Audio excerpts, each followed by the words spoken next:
Hyvää huomenta. Nyt on niin hieno aamu, että voisi lähteä vaikka luistelemaan vai mitä? No se, en osaa luistella, mutta kai sinne voisi mennä. Joku on ainakin mennyt. Ainakin Tommola. Oikein hyvää huomenta ja tervetuloa tänne suoraan kisalähetykseen Helsingin rautatieasemalta Helsingin jääpuistosta. Täällä on meneillään tiukka kansallisen tason taitoluistelukilpailu, kutsutaan sitä nyt vaikka tiistai-aamun erikoisluikkari mestaruussarjaksi. Ja kilpailu on edennyt nyt siihen vaiheeseen, että jäljellä on enää vain yksi esitys. Rautatieasema on hiljentynyt, yleisö istuu aivan hiskumatta ja kaikilla on mielessä vain yksi kysymys. Kuinka käy Minna-Marian ja hänen esityksensä, jonka nimi on Nefertite. Olkaa hyvä, Minna-Maria.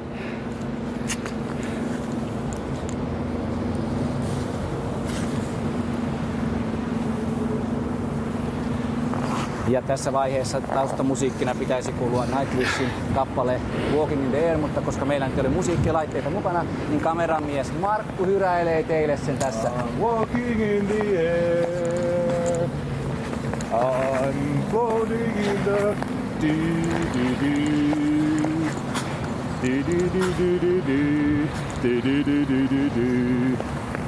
jotenkin näin. Hienosti menee ja esitys etenee saumattoman hienosti. Noin Minna-Maria liikkeet ovat sulavia.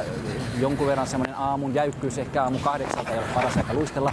Siinä tuli erittäin hyvä, olisiko tuo ollut kolmois jotain. Hyvä pyörähdys ja esitys taitaa päättyä näin. Ja näin raikuvat aplodit. Hienoa, Minna-Maria. Ja sitten pisteet. Taiteellinen vaikutus 5.9, 5.8, 5.7. Tekninen suoritus 6.0, 6.0. Onneksi olkoon. Kiitoksia. Miten sinusta tämä esitys meni? Olet hengestynyt? Ja minuutti täysillä. Kyllä se hengestyttää. No ihan varmaan. Täytyy sanoa, että sinulla on ikää kuinka paljon? 54. 54. Ja nimesi toki on Minna-Maria, mutta mikä sinun niin alkuperäinen nimesi? Markku-Pekka. Markku-Pekka, vähän yli 50, vetäsee tosta sulavasti. Se oli oikeasti kaunista katseltavaa ja notkeasti meni.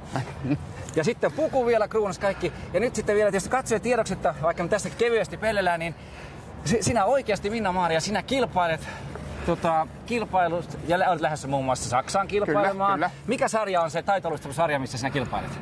Joo, se on pronssi, miehet, roomalainen kolmonen, eli ikähaarukka 48-58.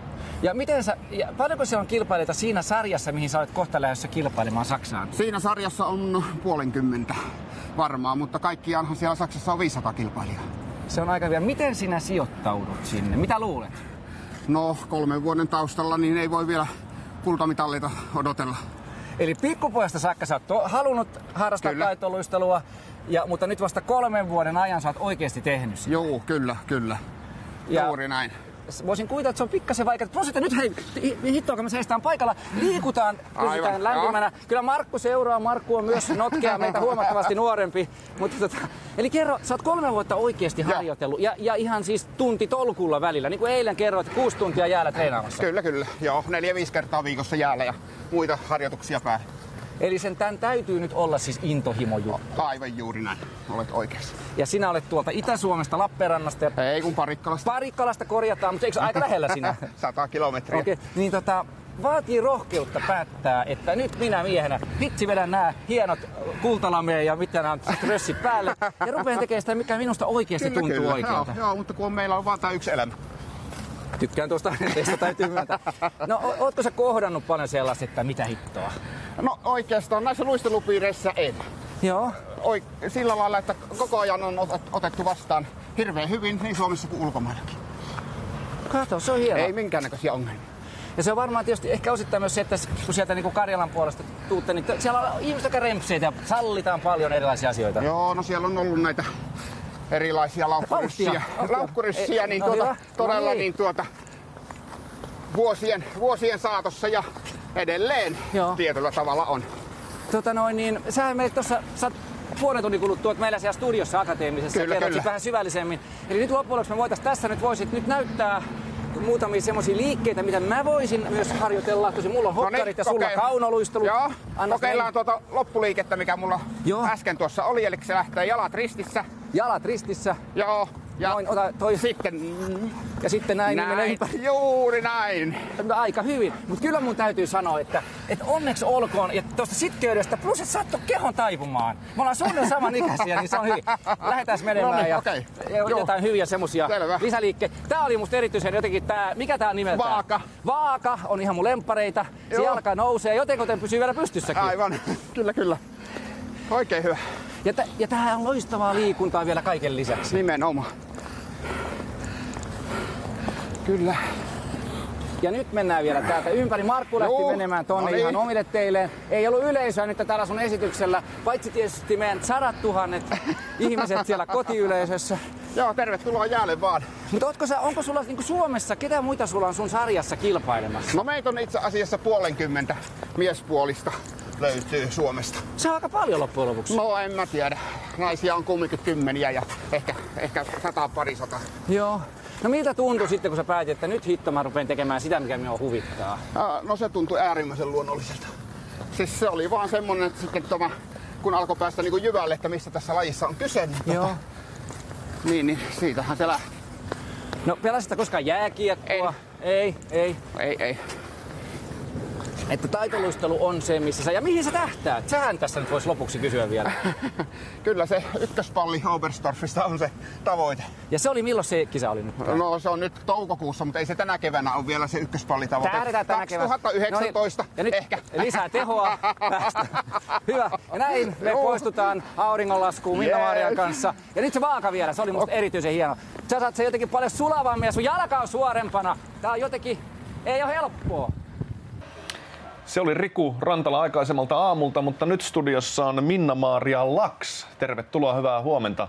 Huomenta. Aikaisemmin nähtiin tässä, kun sä olit taitoluistelemassa tuolla Helsingin keskustassa, mutta puhutaan siitä kohta, mutta sä kutsut itseäsi miesnaiseksi. Kyllä. Mitä tää tarkoittaa, tää tämmönen termi? Tämä miesnainen tulee 3 vuoden takaa.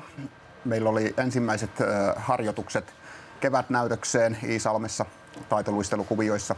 Ja siellä 5-vuotias Peppi tuli ja määritteli minut miesnaiseksi. Ai jaa. Ja sitten mä halusin perusteluja. Ne löytyi sitten hiuksista, korvakoruista, valkoisista luistimista ja olemuksesta. Ja sitten Likka sanoo siinä, että kyllä sä oot miesnainen, etkäs ookin. Joo. Ja mie kun myönsin, niin vastaus tuli salaman nopeasti. No tämä tuli nyt selväksi. Hippa. Ja sen jälkeen mentiin.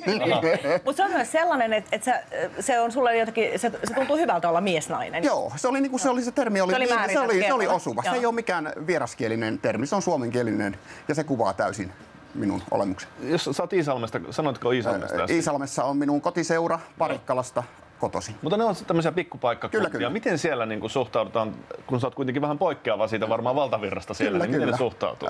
Kun on oma itsensä ja niin kuin tässä tapauksessa menee luistelu edellä, niin ei ole minkäännäköistä ongelmaa. Mutta mä puhuttu tänä aamuna omana itsenä olemisesta, niin se vaatii valtavasti rohkeutta ja hyvää itsetuntoa. Mistä sä oot saanut sen? Tietysti elämä koulii, ikää karttuu, pikkuhiljaa semmoinen varmuus rupeaa löytymään ja sitten tullaan johonkin virstanpylvääseen, todetaan, että nyt jos ei lähde, niin sitten ei lähde. Ja siitä se sitten tulee. Me nähtiin tänä aamuna, kun sä luistelit, se oli muuten mielettömän hienon näköistä. Kiitos, siitä kuuluu suurin syy minun valmentajalle Elise Luovulalle. Aivan ihana persoona. Sä oot luistellut vasta muutaman vuoden. 3 vuotta. Mitä sulla on tapahtunut sen jälkeen, kun sä aloitit luistelun? No tietysti aika paljon.